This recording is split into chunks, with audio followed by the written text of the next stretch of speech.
Okay, I hope this works. Hello everybody. You're playing tomorrow, I guess.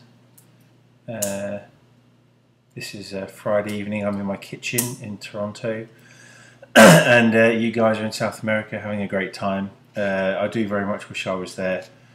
Don't want to go into that, to be honest. A bit gutted. I'll start crying in a minute.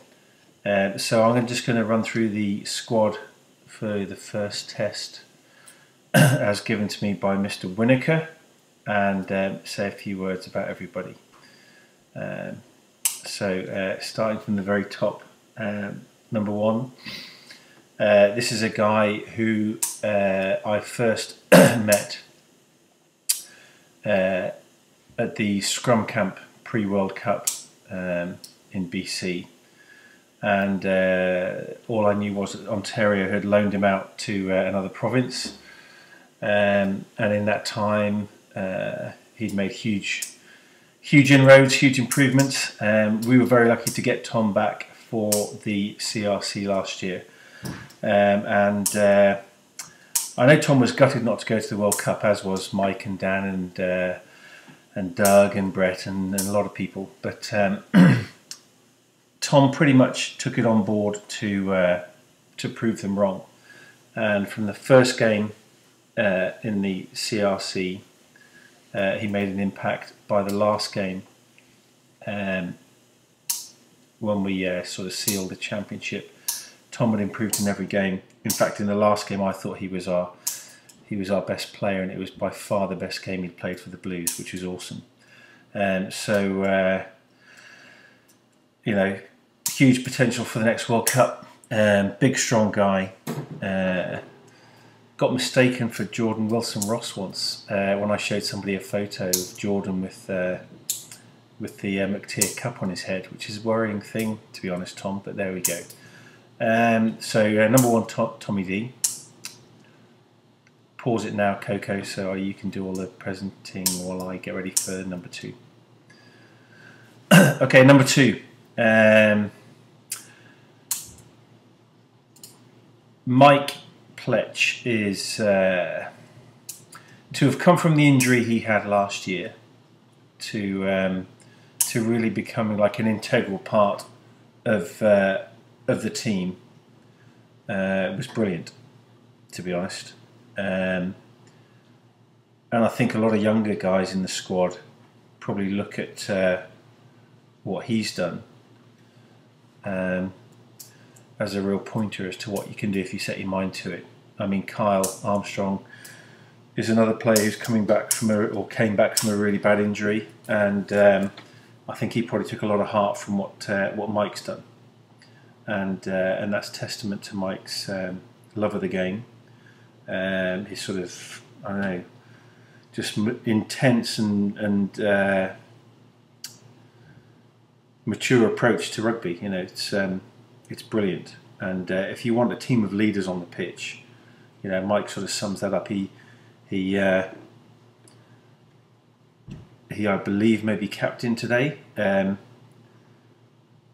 if you are Mike, congratulations. That's a huge honour, and you thoroughly deserve it. And I know for a fact, 14 guys running out on a pitch behind a Pletch is that's life's good. So go out there and just do what you normally do, and don't think about being captain. Just do your normal stuff, and that's being a good captain. Pause. Number three.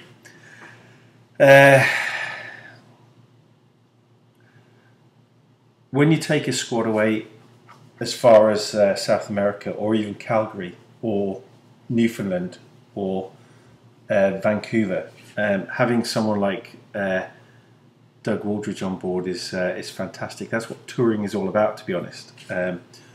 I thoroughly enjoyed Doug's presence on and off the pitch last year. Great squad guy. Loves a bit of a rumble on the pitch. Gives it everything with a smile and all the rest of it. Fantastic guy. Doug, just one tip. as I mentioned to you after the game against BC, don't get a hard on before you get on the pitch, because that means you're not going to stay on the pitch very long. So keep it in your pants, mate. It doesn't matter how good a player you are, if you're not on the pitch and you're in the sin bin, then you can't do all the stuff that you're capable of doing. So no hard-ons. Pause. Number 4. Second rows are massively important to any team. Ask anybody. The England World Cup winning side was all built around Martin Johnson, and the second rows of this team are just as important to how successful you're going to be on the pitch. When I first met Brett Bookeboom, it was at the camp in BC. The initial signs were really shit, to be honest, Brett. You came on with long hair, big Bambi eyes, clean shorts, matching socks, everything that in the UK would get you punched in the face in training, playing second row looking like that. I think you had a new pair of white cleats on as well. Bullshit. So I thought, everyone said, there's this young guy, look at his vertical standing jump on YouTube, awesome. And I just thought, no, I really can't see that guy cutting it at any level beyond sort of club. And then you started warming up and doing your unopposed lifts in front of Mike Crone and stuff. And I thought, fuck, actually no, God, he's working really hard. In fact, he's probably doing more work than anybody else. So you sort of proved me wrong there, to be honest. And then, of course, it came to game time for Ontario, and consistently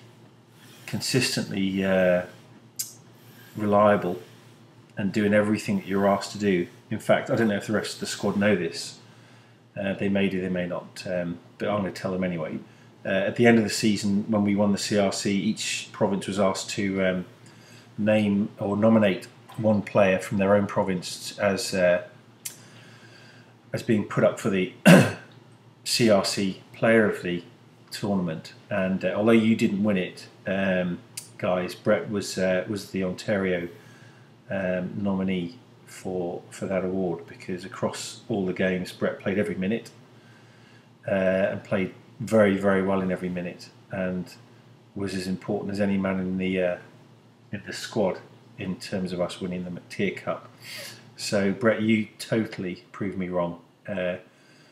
White boots, ironed shorts, matching socks, slick back hair, big doughy eyes, it can be very misleading, because you're an awesome rugby player, and I look forward to seeing how well you do in the future.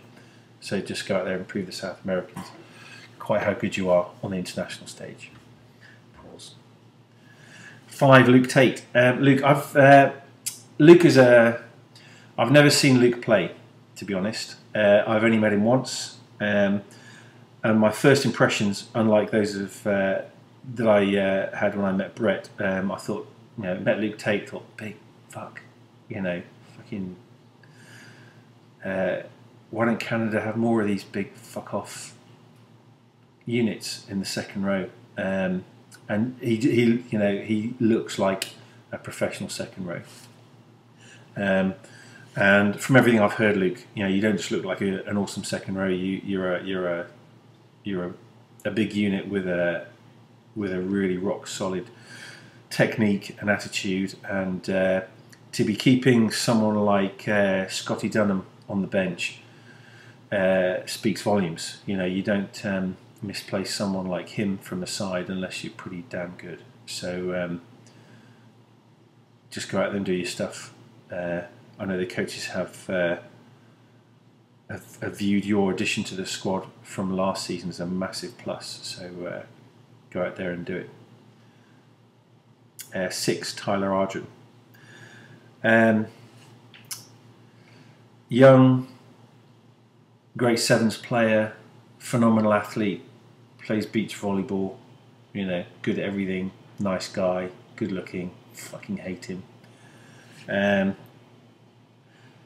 You know, Tyler was I sort of used him as an impact player last year. Perhaps he got a bit frustrated, Tyler. I don't know, but I think you know, you learn really fast, and you know, you've got a huge future in the game. This South American tour will be great experience for you. I know you've played, you know, abroad before in Europe and you know, Pan Am stuff and all the rest of it, but you know, very bright future, and you know, just go out there and do what we know you're capable of, and enjoy and learn from it. I'm sure you'll have a huge impact. 7, Ali Clark. to say Ali's Mr. Dependable probably underplays what he does for a team. You know, the best thing for a midfield for Schultze and Westy and everybody else is to have a 7 that you have complete faith in, that you know is going to work his nuts off until he can't run anymore, who's going to make every tackle, who's going to be on their shoulder when they make line breaks, who's going to get in there and do some dirty stuff if needs be. You know, Ali does it so quietly and efficiently. For some people who don't know rugby, he actually sort of flies under the radar and doesn't get noticed. But for people that do know rugby, he's a very, very impressive player, and I respect him enormously, to be honest. Just for getting on with the job in such a quiet, efficient manner. That's the way to do it as a 7, because you tend not to get carded if you do it in a quiet, efficient manner. Number 8, Seb Pearson. Seb is undoubtedly a strike runner of some sort of considerable note. Last year he played rugby continuously for a hell of a long time, probably more than was really healthy.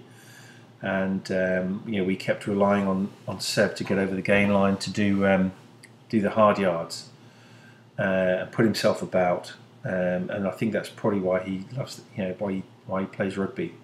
You know, if you asked him to play 50 games a year, he'd probably play 50 games a year and then, you know, ask for some more, because his appetite for the game is huge. And that's awesome. Work rate for a big, heavy guy is really impressive. And it's nice to have people like that on board, I think. So Seb, go out there, just do your normal thing. Please don't pick up from the back of the scrum too often.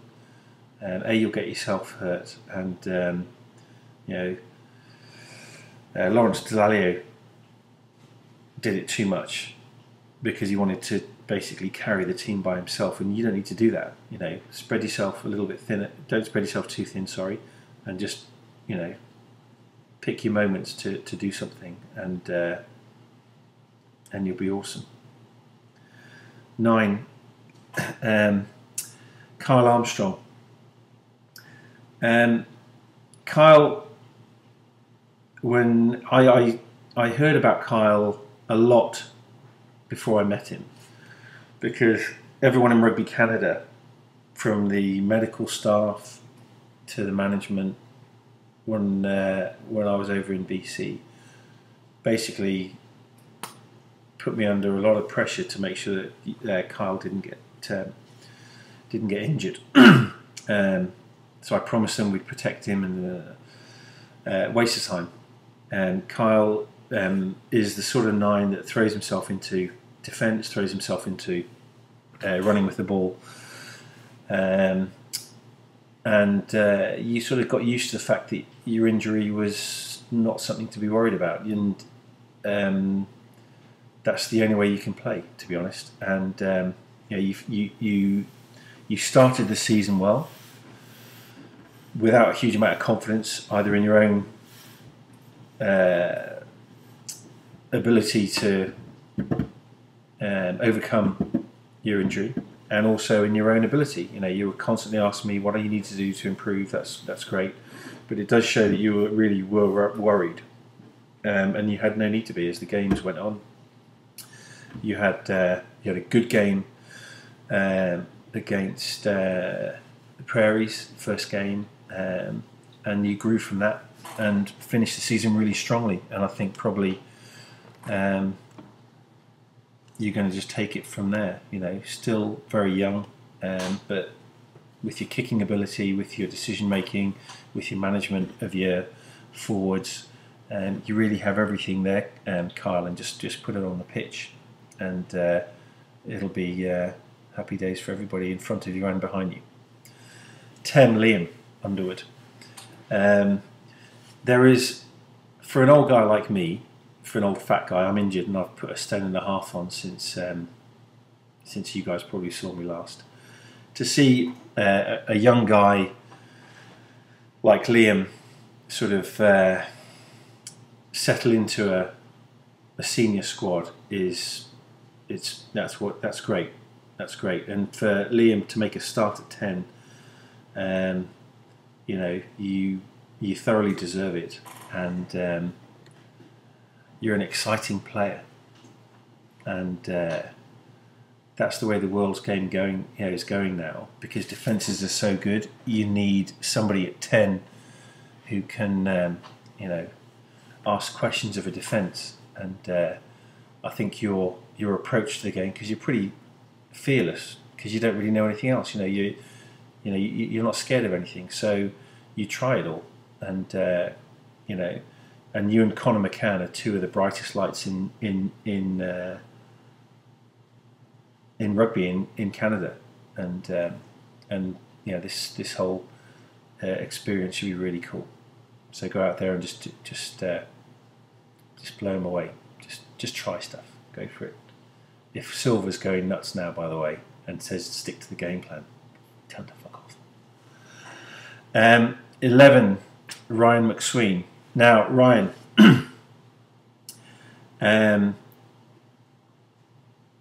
I think most sides, seeing a winger of your athleticism, in all honesty, I mean, most sides look to defend against 13 players because they know that the guys out wide in the majority of sides that they play are the worst rugby players.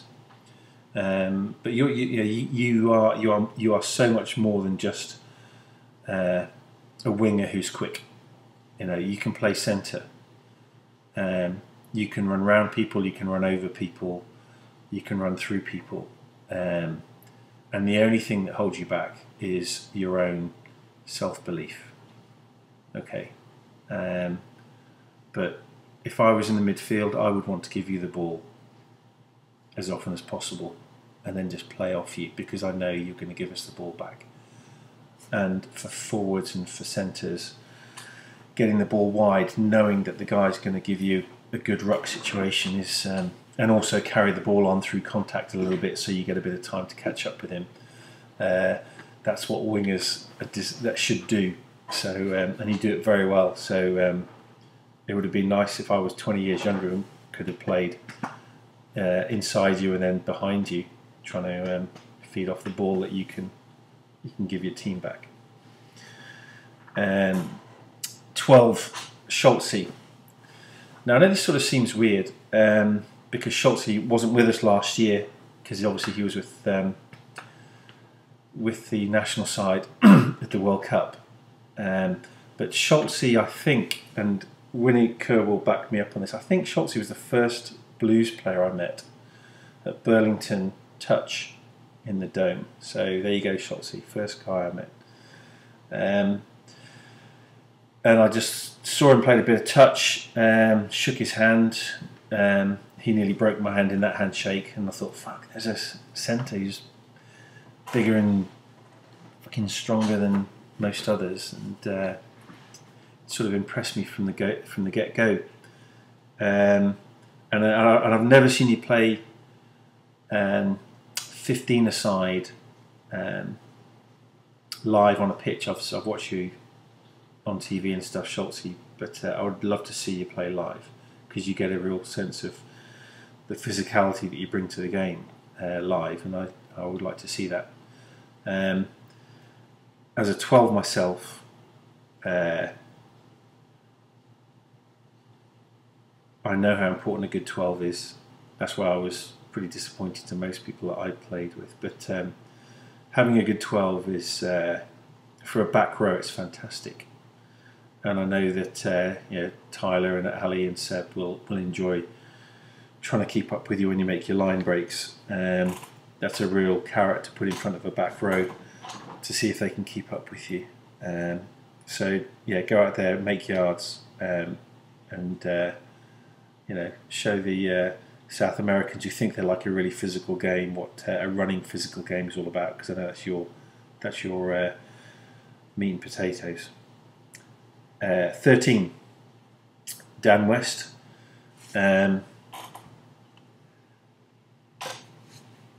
Another, like Clarkey, just an ultra efficient rugby player, and Westy sort of works it out. The shortest line in defence to get to an opposition player. That's why he makes so many tackles. The best way to tackle a guy, which is why he creates turnover. How to get on somebody's inside shoulder and keep the ball alive and get over the gain line. These are all really basic, fundamentally important things, and Westy does them really well. He's not a huge guy, not an ultra quick guy, just a really clever player, and it's always nice to have a couple of those in the team. 14, J. Ross. My favourite picture from I don't know if many of you have seen it, is of J. Ross naked with the McTeer Cup on his head, and that sort of is summed up last season for me. Another winger who just does stuff, doesn't sit out on the wing waiting for the ball to come to him. He'll go looking for it because he's like a fullback who wants to come into the line. So, you want all 15 players to want the ball, and J. Ross is somebody who just pops up somewhere at 100 miles an hour, pins his head back like that American sprinter, what's his name, Michael Jordan or something, and just fucking goes for it, and it's brilliant to watch, absolutely brilliant to watch, and I love it, and I love Jordan, and score some tries, Jordan. Just go and do it. 15, Craig Marshall. No side is complete in rugby without a Scottish player. I'm sorry. You can't have a good side without a guy from Scotland giving the orders from the back. And Craig is he's a really solid 15, because he knows what's in front of him. He can move people around to the right places. Pops up at the important times. Scored a crucial try at the very end of our CRC campaign, just when we needed something to happen, and Marshall does it. That's quality, and it gives the team a lot of confidence when your final line of defence is a secure one. And Craig undoubtedly gives you that, and he can kick too, which is always useful for 15. Okay, I'm coming to the bench now, but all these guys, I'm sure, will play a huge part of the game. God, I've gone for 24 minutes. Fuck, Mark, sorry about this, mate. Binky. Craig is, we all know he's a big fucking unit. If I was ever in BC being chased by a bear, I would undoubtedly want Craig to be beside me. Firstly, because he'd beat the fuck out of the bear, and secondly, because I'm way quicker than Craig, so if anyone's going to get eaten, it's him, not me. But if you want to if you really want to piss off a front row, it's when you make a substitution and bring on someone like Binky, because an opposition prop with 25 minutes to go, and you look at all the senior sides now, they bring on somebody who can just, and who enjoys fucking inflicting pain on somebody who's already knackered and doesn't want to be there. And you got to be a really evil fuck to do that job well. And Binky's pretty good at it, to be honest. So and so Argentinians pride themselves on scrummaging Binky, and I'm not kidding. If you guys can push them back in the scrum, they'll fucking hate it. So make sure that happens. 17, Ray Barkwell. Now, to be honest, Ray is the only player in the squad that I've no real experience or knowledge of. So Ray, fantastic to break into a pretty established winning squad. That's not easy to do. I've done a bit of research, and all I know is you're what I was told was a feisty little fucker. If you've survived 3 years in Australia, I mean, that speaks volumes about your tenacity, if you can put up with those twats for 3 years.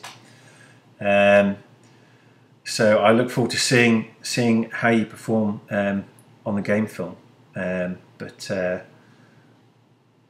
it should be interesting. I hope we get some sound with the game film as well, because apparently you talk like a black guy, which would be quite interesting. 18, Rob Brower. Rob is he's just a really fucking Lindsay boy, and that's a compliment, Rob, because all the players that I've met from Lindsay have been like a breed apart. There's just something about you guys that you're just big and strong and big-hearted and stuff. And I know you were pissed off with me at the end of the CRC with the changes I made, but you're there for a reason, and again, an impact player, and your work rate last year, I think, probably was significantly higher than in previous seasons, and you really worked out what makes you an effective player, and you did it to great effect. And I'm really pleased to see you in the squad, and enjoying the benefits of all the effort you've put in. So when you get on that field, just create hell, because you're quite good at that. 19, Mark McSween. Well, Mark, I hope you're there, and you obviously brought your passport and you got your boots and stuff like that. So well done, Winnaker, for getting him on the plane. Mark, I mean, you need to step out of the shadow of being Ryan's brother. That's all I can say. I mean, Mark is such a naturally talented guy, and plays it with such reckless abandon, plays the game with such reckless abandon. It's just a joy to watch. And when things don't go well, I can remember when we conceded a try, I think it was against Canada before in the World Cup warm-up game. You look around the field and there's bodies lying everywhere, and people are tired and all the rest of it. And there is nobody, when we concede a try, more fucked off than Mark McSween, because he totally feels responsible for anything that doesn't go well. And I don't think people realise that, how seriously he takes his responsibilities on the field, and how much it hurts him when things don't go well. And you see him walking back for after we've conceded a try, and he just looks fucking distraught. Whether he was anywhere near where the try was scored or not, he just takes it all personally. and you know, that's awesome. You know, you need to feel pain when things go wrong, and that's why teams work. That's why rugby's a good team game, because you have people like Mark who play with their heart on their sleeve and just put everything into it. So good to see you there, Mark. 20, Scott Dunham. Well, Scotty, I mean, you fucked up the average age for the squad. There we are. Scott is... We all know what an intelligent player Scotty is. He really thinks about everything. He brings like a steadying influence on the side. Things when you need it to be steadied. You know, Scotty is the guy to do that sort of thing. You know, hugely sort of inspiring and like a leader, whether he's given that job or not. He just sort of brings people along with him, and gets the best out of them. And no one puts more out on the pitch than Scott does. And it's great to see you there, Scotty. You know, Pat Parfrey, very seriously, and I know we take the piss, but you know, called you a future legend of Canadian rugby, and that's what you are. You know, everyone in Ontario knows who you are and what you do, and what you probably represent the jersey of the Blues. But you personify it more than anybody else, and that's brilliant. So enjoy the tour, enjoy the game, and you know, I feel you're going to give an awful lot to the Blues over a very long time, whether it's playing and coaching. So good luck, mate. 21, Rory Tomlinson.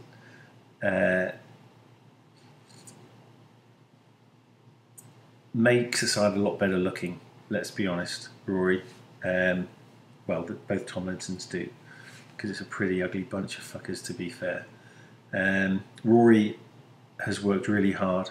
I've probably pissed him off on a few. Well, I've called Ryan Rory and I've called Rory Ryan, and I'm sorry about that. But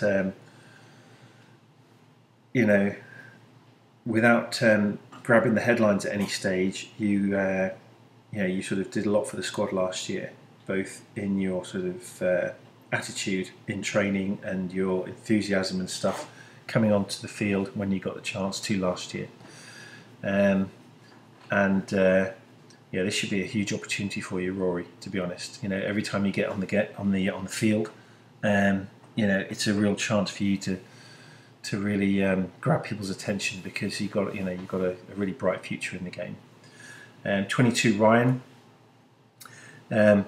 Again, never got to see a lot of you on the field, Ryan, but all for the right reasons last year. You're massively appreciated in Canadian rugby, and rightly so. You know, in a nation that physically is not going to bully other countries into submission, because Canada just don't have big dominating physical sides. You know, countries like that, like Scotland, for example, need sparky, creative players, and I think that's the sort of guy you are. So, you know, bring that to the game. You know, that's what, for all the flair that we talk about South American sides have, now they build their success around physical strength, and you know, to have guys that can really mix it up and do things which oppositions don't expect. That's the only way to break down defences nowadays, to be honest. And you know, that's the sort of thing you bring to the squad. So go out there and show that creativity. That'd be awesome. And then finally, by no means least, number 23, Steve Piatek. If you look at world rugby nowadays, all the most successful squads have two 10s. who have contrasting styles. You have like a sparky, creative game breaker type 10, and you have a rock solid, tactical, clever, screw a game down and just make sure the right things happen at the right time 10. And Ireland have that, New Zealand have that combination. England have gone down that same path as well. Wales have two 10s that are contrasting, but both bring a lot to the game. And all those countries use both of those 10s every game for a reason. Whether it's, give the sparky guy 50, 60 minutes to win a game, and then the other guy can come on and either seal the win or apply pressure deep in the opposition 22 to try and turn a game over with a few penalties or a try at the death, or the other way around, where you want to grind out a really secure win and then give the sparky guy 20 minutes at the end just to try and show show the other side's a different aspect to your tactical approach. Doesn't matter. You need a 10 that puts you in the right places, kicks reliably, and steers the ship. And Steve undoubtedly does that really, really well. So, Steve, in whatever way you are entering the fray, whether we are behind or whether we're ahead, I know you'll do whatever is required to get the Blues through to the winning post, because that's what you do really well. In tight games, you've shown last year quite how to get us over the finish line first, which is a real quality. And I hope you guys don't need that, and that if Steve comes on with 20 minutes to go, we're 30 points up, and life's good. But whatever happens, enjoy everything. If you look at your coaching, look at the coaching staff, look at Silver and Fuzzy, and look at Con. There isn't a lot of hair on those heads. Okay, don't fuck them about. Don't stress them out, because there's not a lot of hair to lose. So please do what they say, and life will be good, and they'll retain what hair they have. My other tip for South America is, and I'm going to stop now, I've been going for 37 minutes, Christ. There's a drink called Fernat, and it's like a herbal liquor. Well, that's all I can say. And it's the best drink in the world because it gets you massively pissed, and the herbs cure your hangover at the same time. So if you're allowed out drinking, drink Fernat. And it's like cough medicine.